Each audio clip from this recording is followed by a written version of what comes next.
Hello everyone, myself Sunita Gehlot with a new e-content topic वृद्धा अवस्था old age. जीवन प्रसार की अंतिम अवस्था वृद्धावस्था होती है, जब व्यक्ति अपने जीवन का सिंहावलोकन करता है, वर्तमान उपलब्धियों पर जीवित रहता है और जीवन की अंतिम मंजिल को पूर्ण करना प्रारंभ कर देता है। जन्म जिस आयु में प्रारंभ होता है वह अलग अलग व्यक्तियों में अलग अलग होती है। वृद्धावस्था उस अवस्था को कहते हैं जिसमें दैहिक और मानसिक शक्तियों का ह्रास प्रारंभ हो जाता है। औसत आयु 60 वर्ष की मानी जाती है।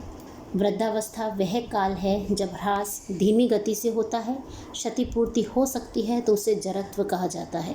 जब ह्रास की गति तीव्र होती है तथा व्यक्ति शारीरिक एवं मानसिक रूप से पूर्ण रूपेण टूट जाता है और क्षतिपूर्ति नहीं हो पाती है तो उसे जरावस्था की संज्ञा दी जाती है।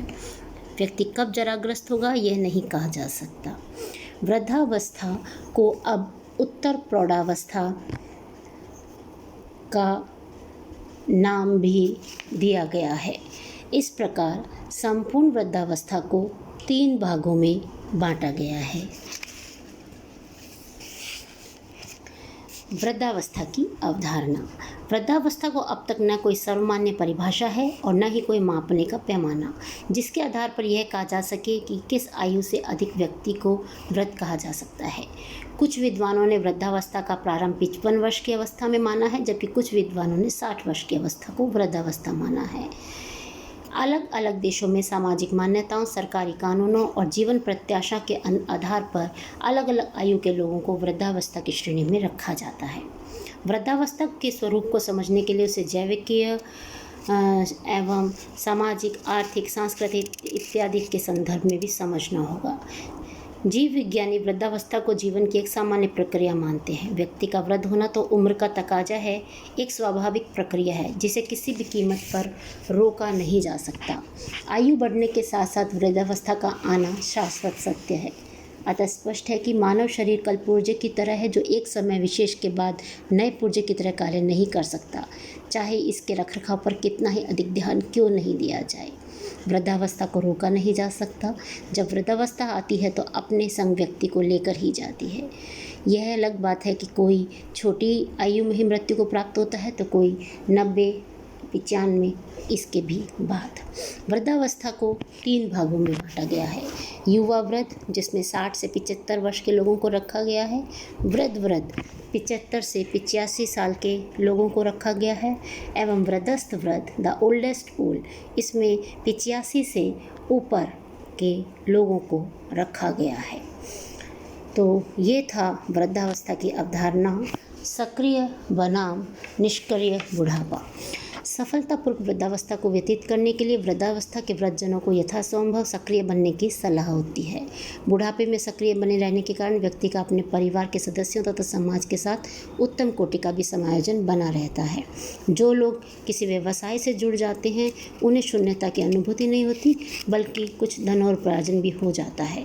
जबकि इसके विपरीत जो वृद्ध व्यक्ति इन क्रियाकलापों से दूर रहते हैं, मानसिक और शारीरिक रूप से दुर्बल हो जाते हैं, सामाजिक संबंध सीमित होते हैं, उन्हें निष्क्रिय बुढ़ापा, इस प्रकार के बुढ़ापे को निष्क्रिय बुढ़ापा कहा जाता है। तो ये था वृद्धावस्था की अवधारणा, सक्रिय बनाम निष्क्रिय बुढ़ापा और वृद्धावस्था की 3 विभाजन रेखाएं। अब आता है विशेषताएं, यानी वृद्धावस्था की क्या क्या विशेषताएं हैं। पहला, वृद्धावस्था जीवन की अंतिम अवस्था है। मनुष्य विभिन्न अवस्थाओं के सुख और दुख भोगता हुआ अंत में वृद्धावस्था में पदार्पण करता है। परंपरा के अनुसार वृद्धावस्था 60 वर्ष की आयु से लेकर मृत्यु पर्यंत तक चलती रहती है।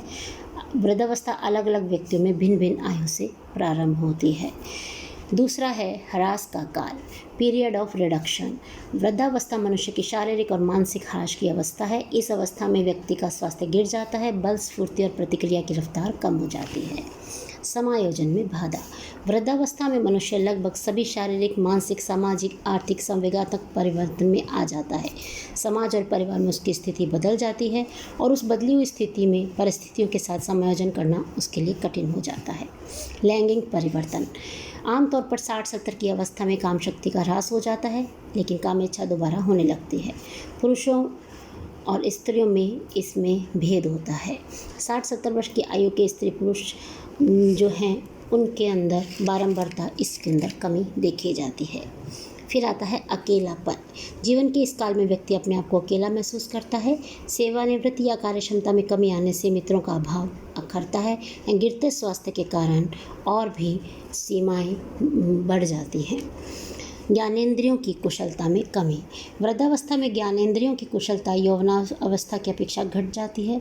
वृद्धावस्था में सबसे गंभीर प्रभाव ज्ञानेंद्रियों पर पड़ता है, विशेष तौर पर आँख और कान पर। स्वाद के संवेदन में भी काफ़ी परिवर्तन आ जाता है और अनुक्रियाएं बालक के समान हो जाती हैं। रुचियों का कम होना। वृद्धावस्था में व्यक्ति नई रुचियां पैदा करने के बजाय पूर्व में अपनाई हुई रुचियों पर ध्यान केंद्रित करते हैं और उन रुचियों को चुन लेते हैं जो सर्वाधिक संतोष प्रदान करती है। इस अवस्था में वृद्ध लोगों का रुझान धर्म की ओर बढ़ जाता है। वे मंदिर या घर पर ही धर्म में लीन होने का प्रयास करते हैं। तो ये थी कुछ विशेषताएं जो वृद्धावस्था में देखने को मिलती हैं। अब आता है परिवर्तन, जो कि वृद्धावस्था में सबसे पहले परिवर्तन जो है विशेष रूप से देखने में आते हैं। ये परिवर्तन कौन कौन से हैं? पहला है शारीरिक परिवर्तन। शारीरिक परिवर्तन के अंतर्गत शरीर का संगठन, कोषाणु में परिवर्तन, पाचन प्रणाली में परिवर्तन, नाड़ी संस्थान में क्षति या ह्रास, रक्त संस्थान में परिवर्तन, उपापचयन संबंधी परिवर्तन और हार्मोन्स में परिवर्तन देखा जाता है। साथ ही साथ त्वचा तथा बाल जो हैं उनमें भी परिवर्तन जो है देखा जाता है। बाल जो हैं, त्वचा जो अब झुर्रीदार ढीली पड़ जाती है, त्वचा आयु की वृद्धि के साथ क्रमशः पतली व सूखी हो जाती है और जो सिर के बाल हैं वो कम और धूसर हो जाते हैं। धीरे धीरे इतने कम हो जाते हैं कि विशेषकर पुरुषों में गंजापन आने लगता है और हाथ पैरों के नाखून सख्त और पीले हो जाते हैं। तो ये थे शारीरिक परिवर्तन। मानसिक परिवर्तन। वृद्धावस्था में मानसिक परिवर्तन लगभग 50-55 के पश्चात ही शुरू हो जाता है और जीवन के अंतिम दिनों तक रहता है। प्राय देखा गया है कि वृद्ध भुलक्कड़ हो जाते हैं, नाम, संस्थाएं, नए नंबर, समय आदि भूल जाते हैं या उन्हें याद रखना बड़ा मुश्किल होता है।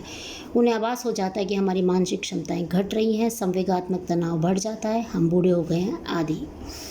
मानसिक परिवर्तनों के कई कारण हो सकते हैं। इसमें धमनीजन्य मस्तिष्क रोग या जराकालीन मानसिक अपकर्ष का फल भी माना जाता है। पर्यावरण संबंधी जो कारक हैं वे भी मानसिक ह्रास का कारण देखे गए हैं। फिर आता है सामाजिक परिवर्तन। वृद्धावस्था में वृद्ध स्वयं को सामाजिक रूप से समाजित करने की कोशिश करते हैं। शारीरिक मानसिक परिवर्तन के कारण वृद्ध इस लायक नहीं रहते कि वह सामाजिक रूप से स्वयं को समायोजित कर सके। उनकी भाषा शब्द भंडार कम हो जाता है। सुनने की क्षमता कम हो जाने से बोलना भी कम हो जाता है। शारीरिक परिवर्तनों के कारण समाज और परिवार में उनकी स्थिति बदल सी जाती है। विदुर लोगों की अपेक्षा विवाहित लोग वृद्धावस्था में सामाजिक दृष्टि से अधिक सक्रिय रहते हैं। वृद्ध व्यक्ति के लिए अपना परिवार समूह उसके सामाजिक जीवन का एक केंद्र बन जाता है। उसके समवयस्क या तो मर चुके होते हैं या शारीरिक रूप से इतने दुर्बल हो चुके होते हैं कि उनका साथ नहीं दे पाते, यानी सामाजिक रूप से उनका संपर्क सीमित हो जाता है। संवेगात्मक परिवर्तन। वृद्ध व्यक्ति बहुत ज़्यादा भावनाओं से भरा हो जाता है। भावनात्मक रूप से अपने आप को कमज़ोर समझने लगता है। जीवन उदासीनता की ओर अग्रसर होने लगता है। उत्साह, जोश, रुचियाँ धीरे धीरे कम हो जाती हैं। वृद्ध व्यक्ति के संवेगात्मक व्यवहार में कई लक्षण देखने को मिलते हैं, जैसे जिद्दी प्रवृत्ति, आक्रोश, क्रोध, चिड़चिड़ापन, सन की विरोधी प्रवृत्ति आदि। इनमें दुखद संवेगात्मक अवस्थाओं की अपेक्षा डर और व्याकुलता, निराशा, भ्रम उत्पीड़न की भावना आमतौर पर अधिक पाई जाती है। असुरक्षा की भावना को बहुत ज़्यादा देखा जाता है। कुंठा, भ्रम, अस्वीकृत अभिवृत्ति वृद्धों में अधिक देखी जाती है। आर्थिक रूप से दूसरों पर आश्रित हो जाते हैं, इसलिए दुखित और लज्जित रहते हैं। जैसे जैसे उम्र बढ़ती है वैसे वैसे संवेगात्मक जो परिवर्तन है वो उन्हें नकारात्मकता की तरफ ले जाते हैं, जिससे जीवन में निराशा, एकाकीपन और शारीरिक रोग शुरू हो जाते हैं। व्यक्तित्व परिवर्तन। व्यक्तित्व आयु वृद्धि के साथ साथ परिवर्तित होता है, अर्थात व्यक्ति जीवन के साथ चाहे कितना भी अच्छा समायोजन कर रहा हो, ये व्यक्तित्व कभी भी स्थिर नहीं रहता। शारीरिक मानसिक परिवर्तन के साथ व्यक्ति के हाव भाव, वाणी, तौर तरीकों, रहन सहन में परिवर्तन होता चला जाता है। व्यक्तित्व परिवर्तन गुणमूलक न होकर परिणाममूलक अधिक होते हैं। उनके विचारों में दृढ़ता, रूढ़िवादिता, आत्मकेंद्रित होना आदि। वृद्धावस्था में उपरोक्त लक्षण दबाव के कारण उग्र हो जाते हैं, तब समायोजन करना वृद्धों के लिए कठिन हो जाता है। लैंगिक परिवर्तन। वृद्धावस्था आने पर वृद्धों में नपुंसकता आ जाती है और काम संबंधी बातों में रुचि नहीं लगती, लेकिन यह गलत धारणा है। वृद्ध व्यक्ति काम संबंधी बातों में रुचि ले अथवा किसी कारण करके तो लोग उसे सही नहीं मानते हैं। धीरे धीरे लैंगिक रुचि समाप्त हो जाती है और धार्मिक प्रवृत्ति बढ़ जाती है। फिर आता है स्वास्थ्य संबंधी। वृद्धावस्था को बीमारी की अवस्था भी कहा जाता है। यह तथ्य कहाँ तक सत्य है, इसका स्पष्ट प्रभाव व्यक्ति व्यक्ति पर अलग अलग देखा जाता है। वृद्धावस्था में स्वास्थ्य उत्तरोत्तर बिगड़ता ही जाता है। यदि कोई बीमारी ना भी लगे तब भी तबीयत पहले की भांति नहीं रहती। आयु बढ़ने के साथ साथ शारीरिक विकृतियाँ, ज्ञानेंद्रियों संबंधी दोष प्रकट होने लग जाते हैं। कब्ज की शिकायत रहना, कम सुनना, कम दिखना, उपापचय संबंधी गड़बड़ी आदि शामिल हो जाते हैं। वृद्धावस्था में पुराना शरीर अपनी नई मरम्मत नए शरीर की अपेक्षा कहीं अधिक धीमी गति से करता है।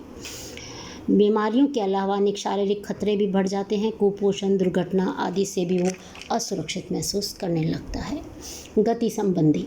वृद्धावस्था में शारीरिक गति संबंधी क्षमताएं मंद हो जाती हैं। शारीरिक कौशल को सीखने की क्षमताएं, योग्यताएं, रचनात्मक क्रियाओं को सीखने की योग्यता की दृष्टि से ह्रास हो जाता है। उनकी गति पहले से धीमी पड़ जाती है। गतियों से में पहले जैसा नियंत्रण या कोऑर्डिनेशन नहीं रहता। गति संबंधी क्षमताओं के ये परिवर्तन मुख्यतः जरण के कारण होने वाले शारीरिक परिवर्तनों के साथ बल और शक्ति का ह्रास होने के प्रतिफल होते हैं। रुचियों का कम होना। रुचियाँ मध्य वय में प्रारंभ हो चुकी होती हैं और आयु बढ़ने के साथ साथ और भी कम हो जाती हैं। नई रुचियाँ पैदा करने के बजाय वृद्ध लोग अल्प आयु में अपनाई गई रुचियों पर ध्यान केंद्रित करते हैं और उनमें से कुछ ऐसी चुन लेते हैं जो उन्हें संतोष प्रदान करती है। ऊंचे सामाजिक आर्थिक स्तर के वृद्ध प्राय अधिक एक प्रकार की विविध प्रकार की रुचियां रखते हैं, जिनमें से अनेक जीवन के प्रारंभिक वर्षों में ही हुई रुचियों के ही अवशेष होते हैं। खराब स्वास्थ्य या अपर्याप्त धन के कारण व्यक्ति को दूसरों के संपर्क से दूर रहना पड़ता है और अपनी रुचियों के दायरे को और भी कम करना पड़ता है। तो ये थे सभी उपरोक्त सभी परिवर्तन वृद्धावस्था की में दिखाई पड़ते हैं, जिनके साथ हर वृद्ध को समायोजन करना पड़ता है। अब आता है अभिवृत्तियाँ यानी एटीट्यूड्स। वृद्धावस्था में मानव व्यवहार का अध्ययन करने के लिए उनकी अभिवृत्तियों का पता लगाना नितांत आवश्यक है। अभिवृत्तियाँ ही वृद्धों के मानसिक एवं शारीरिक व्यवहारों को दिशा प्रदान करती है। वास्तव में अभिवृत्ति ऐसी मानसिक क्रिया है जिसका संबंध मानसिक तथा सामाजिक परिस्थितियों में होता है। इसका स्वरूप स्थायी होता है, किंतु वे अपना रूप बदल लेती हैं। अभिवृत्तियों से व्यक्ति के संवेग जुड़े रहते हैं। वृद्धावस्था में विभिन्न अभिवृत्तियों को निम्न प्रकार से देखा जाता है। जैसा पहला, सामाजिक अभिवृत्ति। वृद्धावस्था में सभी व्यक्तियों की सामाजिक अभिवृत्तियां एक समान हो यह आवश्यक नहीं है। वर्तमान सामाजिक और सांस्कृतिक परिवेशों में वृद्धों के लिए कोई निश्चित कार्य प्रणाली नहीं है। सेवानिवृत्ति के पश्चात व्यक्ति के लिए कोई विशिष्ट कार्य नहीं होने से वृद्धों में एकाकीपन, निराशा और आश्रितता की स्थिति आ जाती है। तो सामाजिक समायोजन में कठिनाई आने लगती है, क्योंकि उनकी धारणा अपेक्षाकृत भिन्न होती है। प्रतिकूल सामाजिक धारणाओं से प्रतिकूल अहंकार, आकुलता, रोष और असहायता की भावना को जन्म देते हैं। परिणाम स्वरूप दूसरों के साथ कलह और व्यक्तिगत जीवन में अप्रसन्नता पैदा हो जाती है। व्यक्तिगत अभिवृत्तियाँ। व्यक्ति की आयु वृद्धि के प्रति क्या अभिवृत्ति है, इस बात का सुसमायोजन पर गहरा प्रभाव पड़ता है। वृद्धों की प्रतिरोध अवधि सफल समायोजन में बाधा उत्पन्न करती है। यदि वृद्ध व्यक्ति की यह धारणा है कि मैं परिवार या समाज के लिए उपयोगी नहीं रहा या परिवार के लिए शारीरिक आर्थिक रूप से बोझ हूँ, तो वह दुखी हो जाता है और उसका अहम संप्रत्यय और भी बिगड़ जाता है। वृद्धावस्था में व्यक्ति जीवन की को पूरी तरह से अनिश्चित समझता है और प्रतिपल उसे जीवन समाप्ति की स्थिति नज़र आती है। ऐसी स्थिति में वे चिड़चिड़े हो जाते हैं और उन्हें अपने परिवर्तन से उन्हें अपमानजनक लगते हैं और यह तीव्रता अलग अलग व्यक्तियों में पाई जाती है। संवेगात्मक अभिवृत्तियाँ। वृद्धावस्था में जो व्यक्ति विभिन्न अवधारणाओं से समायोजन नहीं कर पाता है, वह संसार से विमुख होकर कल्पना सृष्टि में रमे रहते हैं। उनकी अभिवृत्ति हमेशा उदासीन रहने तथा संवेगात्मक अनुक्रियाशीलता में कमी की रहती है। उनके भावनात्मक जीवन का झुकाव उदासीनता की ओर होता है, उनमें उत्साह कम होता है। वृद्ध व्यक्ति संवेगात्मक व्यवहार में बालक के समान उत्तेजित होना तथा नकार वृत्ति की तरफ अभिवृत्ति पाई जाती है। लैंगिक अभिवृत्तियाँ। सामान्य तौर पर लोगों की धारणा है कि वृद्धावस्था में लैंगिक क्रियाओं के प्रति रुचि समाप्त हो जाती है। स्त्रियों की रजोनिवृत्ति आते ही लैंगिक कार्य के अयोग्य मान लिया जाता है। यह अभिवृत्ति प्राय वृद्धावस्था में बनी रहती है। लैंगिक योग्यता का ह्रास वैसे नहीं होता जैसे लोग समझते हैं। वृद्धों के काम व्यवहार के प्रति जो प्रतिकूल सामाजिक अभिवृत्तियां होती हैं, उनका मनोवैज्ञानिक प्रभाव गंभीर होता है। अपराध की भावनाएं, संवेदनात्मक तनाव का कारण लैंगिक क्रियाओं का संपन्न न हो पाना हो सकता है। फिर आता है आदर्शवादी व्यक्तित्व। आदर्शवादी अभिवृत्तियाँ जो कि वृद्धावस्था में देखने को मिलती हैं। जो व्यक्ति है वो आदर्शवादी हो जाते हैं। वृद्धावस्था में आदर्शों का पालन करना वृद्धजनों को बड़ा ही अच्छा लगता है। जिन लोगों ने अपने संपूर्ण जीवन में राम, कृष्ण, ईसा मसीह, अल्लाह, खुदा आदि के आदर्शों का पालन नहीं किया है, वे भी अपने जीवन के इस पड़ाव में आकर आदर्शवादी हो जाते हैं और चाहते हैं कि उनके बेटे, बहू और परिवार के अन्य सदस्य भी आदर्शों का पालन करें और परिवार का नाम रोशन करें। पक्षपातपूर्ण व्यवहार। अधिकांश वृद्धजन ये दावा करते हैं कि वे सभी बच्चों से समान रूप से प्यार करते हैं, परंतु वे किसी बालक को बहुत अधिक प्यार करते हैं और किसी को कम। उनके जो पक्षपाती वृद्धजन हैं, जिस बालक को अधिक प्यार करते हैं उसे वे चुपके से अधिक धन या अपनी चीज़ें दे देते हैं। ऐसी स्थिति में बालक अपने सहोदरों के साथ अच्छा व्यवहार नहीं रख पाता है। प्रभुत्वशाली सत्ता। वृद्धजन ये कदापि नहीं चाहते कि उनके हाथ से सत्ता निकल जाए, इसलिए वे धन, दौलत, जमीन, जायदाद, मकान, दुकान आदि पर ही अपना प्रभुत्व रखते हैं। विशेषकर वृद्धा अपनी तिजोरी की चाबी सदा अपने ही पास रखना चाहती है। यहाँ तक कि वह चाहती है कि परिवार के सदस्य उससे पूछ कर ही खाना बनाए, कहीं जाने से पहले उससे अनुमति ले। बहुओं पर उनका सर्वाधिक नियंत्रण रहता है, परंतु अधिक प्रभुत्वशाली सत्ता वाले वृद्धजन को की संतानें अधिक दब्बू प्रवृत्ति की हो जाती हैं। वे शीघ्रता से दूसरों की बातों में आ जाते हैं। यद्यपि वे अनुशासित होते हैं और अपने माता पिता की बातों को मानते हैं, उनकी आज्ञा का पालन करते हैं। तो ये थी सामाजिक अभिवृत्तियाँ जो कि वृद्धावस्था में देखने को मिलती है। अब आता है कि वृद्धावस्था आखिर सामाजिक समस्या क्यों है। वृद्धावस्था में अनेक समस्याएं आती हैं जो कि शारीरिक और मानसिक रूप से उनके साथ जुड़ी रहती हैं। वृद्धावस्था को यदि समस्याओं की आयु कहा जाए तो कोई अतिशयोक्ति नहीं होगी, क्योंकि वृद्धावस्था में तो समस्याओं का अंबार लगा रहता है। कुछ समस्याएं तो ऐसी होती हैं जो वृद्धावस्था के अंतिम क्षणों तक पीछा नहीं छोड़ती और व्यक्ति को अपने साथ लेकर जाती है, जैसे स्वास्थ्य की गंभीर समस्या। वृद्धावस्था में सामाजिक, पारिवारिक, आर्थिक एकाकीपन आदि की समस्या होती है। साथ ही वृद्धजन पीढ़ियों के अंतराल के कारण नई पीढ़ियों से समायोजन स्थापित नहीं कर पाते हैं। तो अब वृद्धावस्था की समस्याएं। वृद्धावस्था की प्रमुख समस्याएं निम्न है। पहला है एकाकीपन। अधिकांश वृद्धों को अकेलापन का दंश झेलना पड़ता है, क्योंकि अब उनका परिवार संकुचित हो जाता है। पुत्री की शादी हो जाती है, पुत्र अपना घर, नौकरी के लिए कहीं और चले जाते हैं या अन्यत्र चले जाते हैं। घर में केवल 2 व्यक्ति रह जाते हैं। उनसे बातचीत करने वाला, उनकी मन की व्यथा को समझने वाला, उनकी मदद करने वाला कोई नहीं होता। इस प्रकार या फिर किसी एक पार्टनर की मृत्यु हो जाने पर स्थिति और भी विकट हो जाती है। ऐसे में वे अकेले रह जाते हैं, उन्हें देखने सुनने वाला कोई नहीं होता और वे एकाकीपन का बहुत अनुभव करते हैं। आय का कम हो जाना। कई परिवारों में वृद्धावस्था में आय अत्यंत ही कम हो जाती है अथवा आय के संपूर्ण साधन ही समाप्त हो जाते हैं, विशेषकर श्रमिक परिवार में। परिवार में। अतः आय का स्रोत नगण्य होता है, परंतु आवश्यकताएं कम नहीं होती, बढ़ जाती हैं। दवाइयाँ, फल, दूध, सब्जियों आदि पर व्यय अधिक हो जाता है। ऐसी स्थिति में परिवार पर बोझ बन जाते हैं। कई परिवार में वृद्ध दंपति लड़ाई झगड़े के केंद्र बन जाते हैं। ऐसे में उनका जो जीवन है वो दुख भरा व्यतीत होता है। फिर आता है अधिकारों में कमी।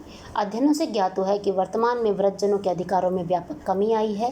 परंपरागत सामाजिक व्यवस्था में वृद्धजनों को अधिक अधिकार प्राप्त थे, क्योंकि ग्रामीण अर्थव्यवस्था में कृषि और पशुपालन पर आधारित होने के कारण वृद्धों से अंतिम क्षण तक सहायता ली जाती थी और उनके अनुभव का लाभ उठाया जाता था।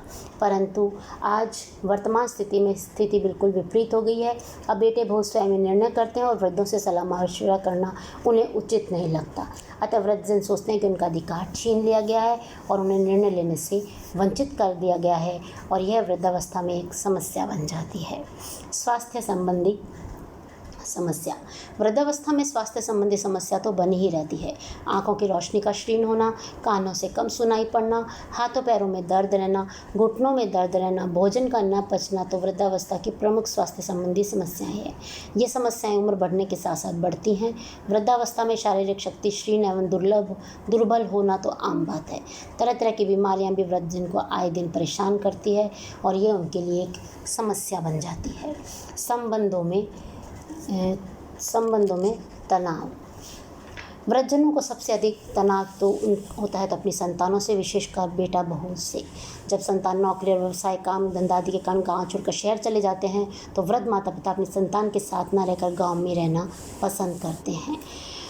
अपनी संतान की कई आदतें अच्छी नहीं लगती हैं, जिससे उनके पारिवारिक मूल्यों और आदर्शों पर प्रश्न चिन्ह उठता है। वृद्धावस्था में संतान और दूसरे रिश्तेदारों से संबंध तनावपूर्ण हो जाते हैं और जो वृद्ध व्यक्ति है वो अपने को अपमानजनक महसूस करता है और यह उसके लिए बहुत बड़ी समस्या बन जाता है।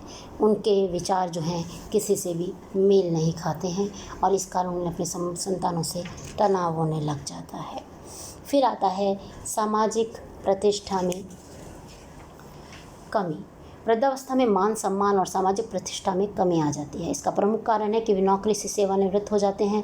जहां वे नौकरी करते हैं वहां अब कोई सम्मान नहीं देता। साथ ही नाते रिश्तेदारों में भी पुराने रिश्ते कमज़ोर पड़ जाते हैं और नवीन रिश्ते बनते हैं। ये नए रिश्तेदार भी उन्हीं लोगों से मतलब रखते हैं जिनके वे खास रिश्तेदार होते हैं। घर, परिवार और बाहर समाज में कहीं पे भी उन्हें सम्मान नहीं मिलता, जिसकी वजह से ये अपने आप को अपमानित महसूस करते हैं और सामाजिक प्रतिष्ठा में की कमी को अनुभव करते हैं। फिर आता है सेवानिवृत्ति की अवस्था। सेवानिवृत्ति वृद्धावस्था में सेवानिवृत्ति हो जाने के कारण जो व्यक्ति है उसके सरकारी नौकरी 60 साल के बाद सेवानिवृत्ति दे दी जाती है, परंतु कई व्यक्ति सेवानिवृत्ति को अच्छा नहीं मानते हैं। सेवानिवृत्ति को अच्छा नहीं मानते हैं। वे ऐसा सोचते हैं कि वे अभी और अधिक वर्षों तक सेवा कर सकते हैं। उनमें युवाओं की तरह ही ऊर्जा है, शक्ति है, स्मरण है एवं ध्यान क्षमता है, परंतु सेवानिवृत्ति के पश्चात वे बिल्कुल खाली हो जाते हैं। अब उनके पास समय की अधिकता होती है जो उन्हें काट खाने को दौड़ती है। परिणामतः उनमें सेवानिवृत्ति के बाद यह अवस्था उनके लिए अभिशाप बन जाती है और ये बहुत ज़्यादा दुखी हो जाते हैं और दिनों दिन वृद्ध दिखने लगते हैं। उनके चेहरे की रौनक जो है समाप्त हो जाती है। क्रियाशीलता में कमी। वृद्धावस्था में क्रियाशीलता अर्थात कार्य करने की क्षमता में कमी आ जाती है। इसका प्रमुख कारण है कि उनकी शारीरिक एवं मानसिक शक्ति क्षीण हो जाती है। ऐसी स्थिति में वे कठिन कार्य नहीं कर पाते, यहाँ तक कि हल्के फुल्के कार्यों को करने में भी उन्हें कठिनाई होती है। वे जल्दी थक कर चूर हो जाते हैं। वर्तमान समय में सामाजिक एवं पारिवारिक वातावरण में तेज़ी से बदलाव आया है। बैठे हुए व्यक्ति को कोई महत्व नहीं देता, अतः वृद्धावस्था कष्टकारक एवं दुख भरा व्यतीत होता है। अनिद्रा। वृद्धावस्था में नींद कम आती है। अधिकांश वृद्ध पूरी रात करवट बदलते रहते हैं और उठ कर तारे गिनते हैं। जिन वृद्धों को आर्थिक और स्वास्थ्य संबंधी समस्या होती हैं उन रात्रि को जरा सी भी नींद नहीं आती है और उन्हें नींद लेने के लिए गोलियां लेनी पड़ती है, जिसकी वजह से ये समस्या उन्हें और ज़्यादा तनाव देती है। फिर आता है मानसिक तनाव, आर्थिक तंगी, स्वास्थ्य का गिरता स्तर, शारीरिक अक्षमता, परिवार में प्रेमपूर्ण वातावरण का अभाव, संतान द्वारा सहायता न मिलना, एकाकीपन आदि अनेक कारण हैं जिससे वृद्धों को मानसिक तनाव होता है। यदि संतान जीवन में सफल नहीं हो पाती है तो वृद्धावस्था में तनाव और भी अधिक बढ़ जाता है। फलतः इनका बुढ़ापा कष्टदायक बन जाता है। तो ये थी कुछ समस्याएं जो कि प्रत्येक वृद्ध को किसी न किसी रूप में इनका झेलना पड़ता है, इनको फेस करना पड़ता है। अब ये जो समस्याएं हैं ये वृद्धावस्था को और नकारात्मकता की तरफ ले जाती हैं।